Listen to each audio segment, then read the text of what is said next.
It's an ML Sports Take brought to you by Arc of Onondaga and Burn Dairy. Something to keep in mind for next year for the Buffalo Bills is with this new head coach, you're firing Sean McDermott to get better. The expectations have been so crazy in Buffalo. We've seen Super Bowl or bust by a host of fans or media or whatever. No matter who does it, is it 50%? Is it 80%? It doesn't matter. It's been out there. Is it 3 or 4 of the years of the 9 from McDermott where it's been Super Bowl or bust? Maybe it's 5. I don't know. I mean, but they've been a top team for a big stretch, a top 3 or a top 5 team. But now you're making this move, and you better improve to the point, whether it's offensive philosophy galore, go out and get all the offensive weapons in the draft. With that, you hire a defensive coach, but he knows the offensive coordinator he wants, and that OC, they're just going to stay out of his way, and you just got still unlock some kind of nuclear Josh Allen. Like, whatever happens, you're almost putting yourself into a point where you might have added pressure. Because if you bring in a new guy, you need it to click right away. You need he and Allen to be lockstep and go. And it's almost like, okay, you want to talk about Noma Holmes, Burrow, and Lamar? You want to talk about all those teams not being in? You want to talk about some other narrative? You want to talk about being in divisional playoffs every year? You want to talk about a playoff win every year for 6 years? You want to talk about being the only team to do that and not win a Super Bowl out of 4? We go all day long. But if you don't get to at least probably the Super Bowl here next year, because you've already been to a couple of AFC championship games and you've been to divisional playoffs 6 years in a row, and you've had a reigning MVP, and you've had a number 1 offense, you've had a lot of things go on with the sustainability.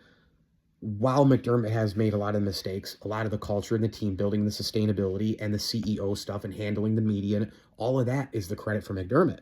So as a leader for the team and the GM and Allen, you've had all these things go on, the roster building, overcoming injuries, Damar Hamlin, like all these things rope into a very successful franchise until the narrative changes to got to win a Super Bowl, got to win a Super Bowl, got to win a Super Bowl. And so both things can be true. You're in a window, you have QB1, you've been successful, but yet you can't get up over the hump. There's other teams who are living that right now too. Look at Kyle Shanahan and Brock Purdy and John Lynch. Look at the Ravens, John Harbaugh and Lamar and their ownership group and their front office. Like, there's many teams that have lived in that world. A lot of teams have been chasing the Chiefs.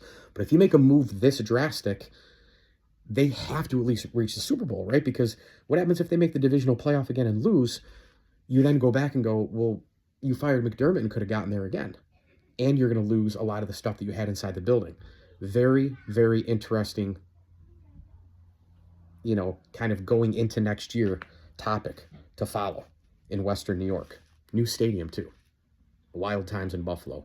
Wild. Mike Lindsley here, ML Sports Take. We thank Burn Dairy, Stanley Law Offices, and our good friends over at the CNY Golf Shop and Range. They're closed for a couple more months, but they'll reopen March 1st. The best in golf. Shop, save, and swing at the CNY Golf Shop and Range when they reopen. Get ready for golf season with Callaway, Ping, Tour Edge, and a host of others, tailor-made, you name it. They got balls and tees and bags and everything you need. Plus, we thank Camillus Golf Club and Liverpool Physical Therapy, as well as select partner friends of the program, Goomba Media, Bryce Zaccaro, Brian Zaccaro, Bigsby Co., and the Swan Whitaker, Camberary, and Carey families. As I always tell you, enjoy the games.